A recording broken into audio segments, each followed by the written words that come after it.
Aujourd'hui, tu as congé, en milieu de semaine.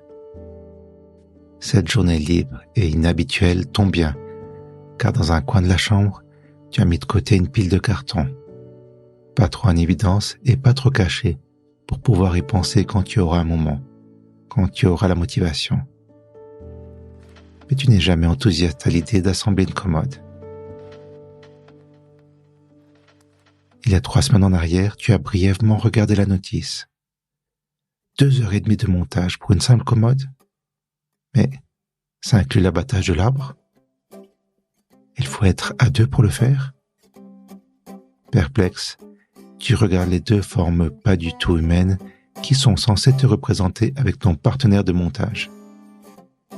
Tu n'as pas la patience d'attendre qu'un extraterrestre revienne de sa mission. Alors tu te mets au travail.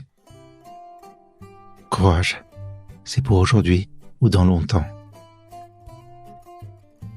Tu commences de manière méticuleuse, en vérifiant que toutes les pièces soient présentes. Tu prépares aussi des outils. Un tournevis, d'accord? Une clé hexagonale que tu as à triple exemplaire. Il te manque un marteau. Tu dois avoir ça quelque part dans un carton, dans un endroit pas logique. Ah oui, dans un tiroir de la cuisine. Il est énorme ce marteau, surtout pour planter de petits clous. Bon, c'est mieux que rien. Allons-y. Ah non, d'abord un peu de musique pour se motiver.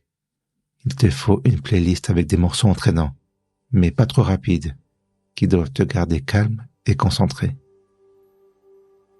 10 minutes plus tard, tu n'as toujours pas choisi, et tu prends un album au hasard. Cette fois, tu commences. Il fait chaud quand même. Tu te remplis une bouteille d'eau fraîche. Ok, c'est parti. Tu visses, tu assembles. Mince, ce n'est pas la bonne planche. Celle-ci n'a pas les trous du même côté. Tu démontes, tu assembles avec la bonne. Ça avance, tu es déterminé, tu ne t'arrêtes plus, comme si tu étais en transe. 3 heures se sont écoulées. Il ne te reste plus qu'à clouer le panneau au dos de la commode. Effectivement, ton marteau est surdimensionné, mais tu tapes de bon cœur sur les petits clous. Ça t'amuse, ça te défoule. C'est 4 heures de l'après-midi. Tu ne déranges pas grand monde. Allez au diable! Ça doit être la voisine de palier qui a des visiteurs imprévus. Elle aime le calme et la solitude. Il fait chaud pour un mois de mai. Des gouttes de transpiration commencent à perler sur ton front. Encore 3 clous. Qui ça peut être? Tu hésites à y aller. C'est sûrement pour te vendre quelque chose. Et si c'était important? Tu vas quand même ouvrir la porte?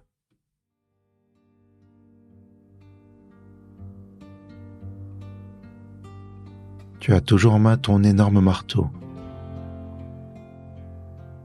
Tu fais face à 2 jeunes hommes qui portent chacun un polo noir un peu trop grand. Ils ont quoi, 16 ans? Peut-être 18? Des démarcheurs, tu le savais. Bonjour, connaissez-vous la fibre optique? Nous pouvons l'installer dans votre appartement à un prix très avantageux. Cela vous permettra de bénéficier de l'Internet à très haut débit. Seulement cette semaine, tu ne l'écoutes déjà plus, car une question s'impose à toi. Pourquoi vous venez à 2? Tu te rappelles tes cours de théâtre. Tu as envie de brouiller les pistes en jouant avec les nuances. Les 2 jeunes ne disent pas un mot. Tu marques un temps de pause pour plus d'effet. Tu laisses le silence travailler pour toi. Tu plisses légèrement les yeux avec un air pensif, comme si tu imaginais plusieurs scénarios. Puis, tu continues en affichant une expression détachée, difficile à lire, troublante, imprévisible. C'est pour mettre la pression sur les personnes âgées? Ou pour votre sécurité? Avec un air impassible, tu fais tourner distraitement l'énorme marteau dans une main. Visiblement tendu, il se regarde brièvement avant de dire « Vous n'êtes pas trop intéressé ?»« Non. » et tu refermes la porte sans rien ajouter.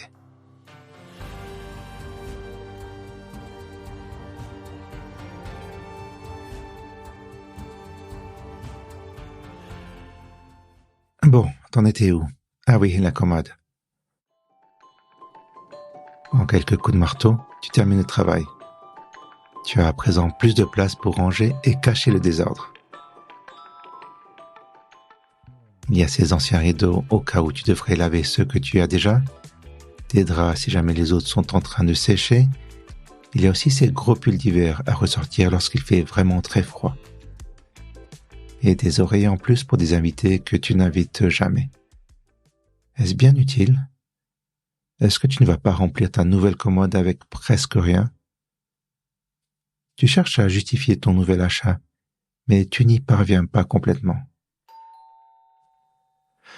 Bon, c'est qui cette fois? Tu te prépares à t'énerver. Ah bonjour, vous êtes là. C'est Magda, ta voisine de palier. Elle est arrivée dans l'immeuble bien avant toi. Elle doit avoir la soixantaine, peut-être 70 ans. Difficile à dire. Son visage est marqué par la grande histoire qui a bouleversé sa modeste histoire personnelle. Depuis toujours, elle a ses cheveux grisonnants tirés et attachés en une queue de cheval, et cette frange parfaitement droite et imperturbable. Elle a gardé les yeux pétillants de ses 20 ans, un œil bleu et l'autre vert. Dans sa jeunesse, elle faisait tourner la tête de beaucoup d'hommes. Un seul est resté de nombreuses années. « Oh, mon genou me fait mal aujourd'hui.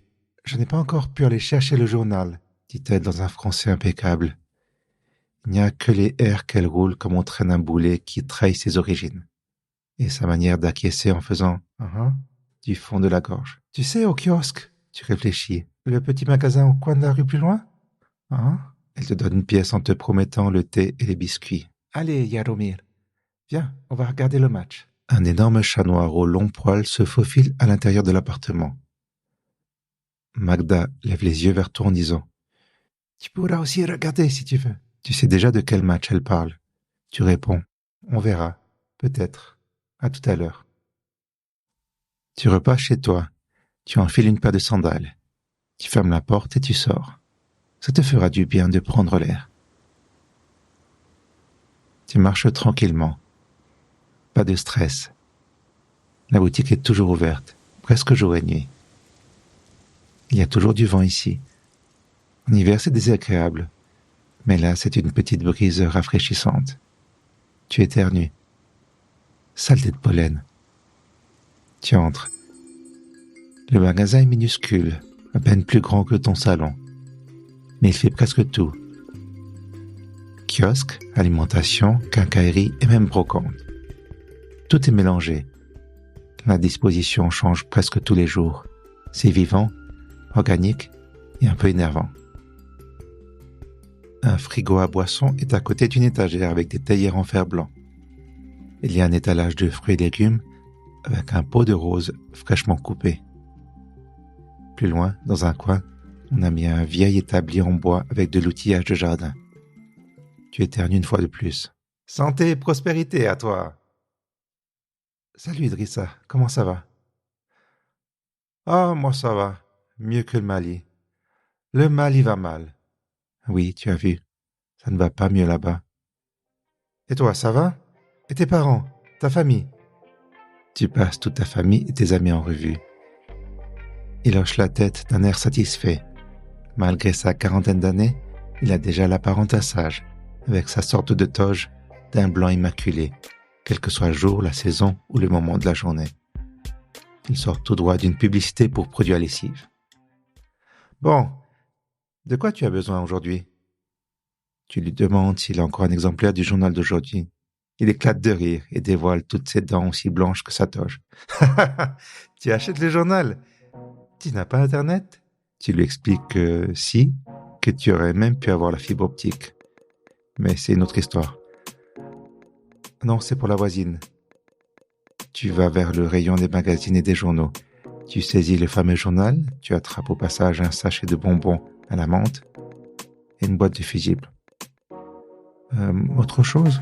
Ah oui, des agrafes et des biscuits au beurre. Ça sera tout, merci.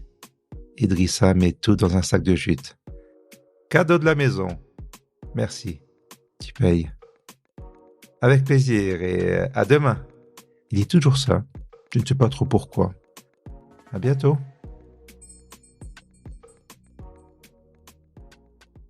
Tu es de retour.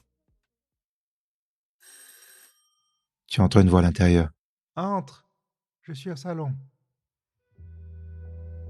Pénétrer dans cet appartement, c'est comme voyager dans le passé. Il y a un épais tapis sur le sol du couloir, du papier peint sur les murs. Tu t'attardes quelques secondes sur la multitude de photos jaunies. Des paysages, un homme en uniforme militaire, une classe d'écolières, un couple devant une patinoire, un mariage. Tu traverses le couloir du temps pour rejoindre Magda au salon. Elle est assise sur un vieux canapé à fleurs en train de regarder un match de hockey sur un ancien téléviseur dont les angles de l'écran sont tellement arrondis qu'ils ne sont pas vraiment des coins. L'image tremblante est délavée et presque floue. Sous le téléviseur ronronne un vieux lecteur VHS. « Ah, merci beaucoup. Tu as trouvé le journal. Et des biscuits au beurre. Merci beaucoup. Pose sur la table. Reste un peu. J'ai chauffé de l'eau. » Tu lui dis de ne pas bouger. Tu sais où est la cuisine. Tu ouvres un placard en formica pour prendre une théière en porcelaine, avec 2 tasses assorties et leurs sous-tasses. Ah oui, juste une cuillère, et le sucrier en métal. Tu ouvres un vieux paquet de thé vert. On dirait qu'il date du siècle passé. Tu hausses les épaules. Le thé, c'est du thé. Tu verses l'eau encore chaude dans la théière. Tu poses le tout sur un plateau en argent avant de retourner au salon.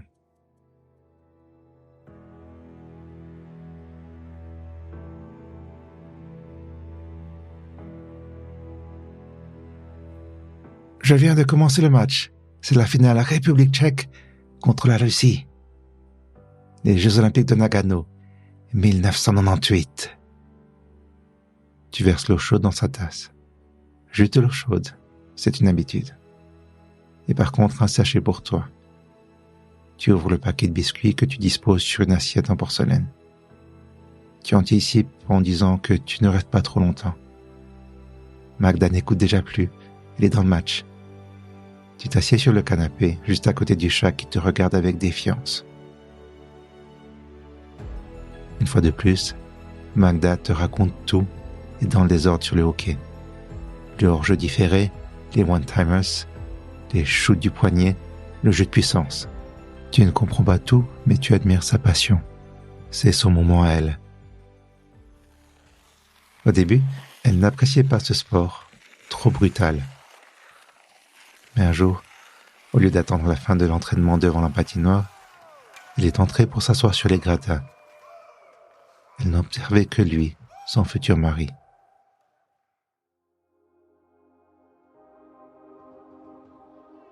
Elle commente les actions et énumère les noms des joueurs. Elle pointe le doigt vers l'écran. Lui, c'est Jaromir Jagr. Un gros joueur. Le chat lève la tête comme si on parlait de lui. Elle continue à expliquer la stratégie choisie par l'équipe. Et tout à coup... But pour la Tchéquie. Svoboda a marqué. Elle lève les bras comme si le match était en direct. Comme si c'était la première fois.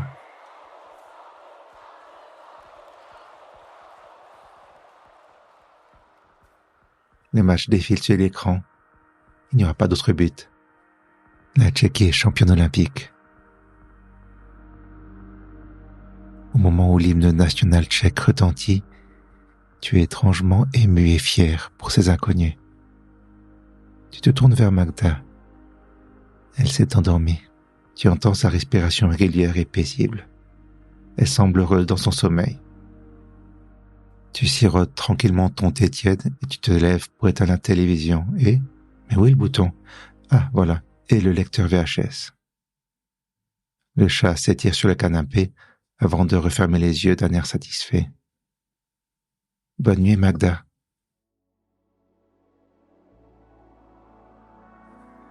Tu t'éloignes sur la pointe des pieds avant de partir en claquant doucement la porte d'entrée. De retour chez toi, tu retrouves ta commode. Tu l'avais presque oubliée. Tu décides de faire du tri et tu finis par presque tout jeter ou donner.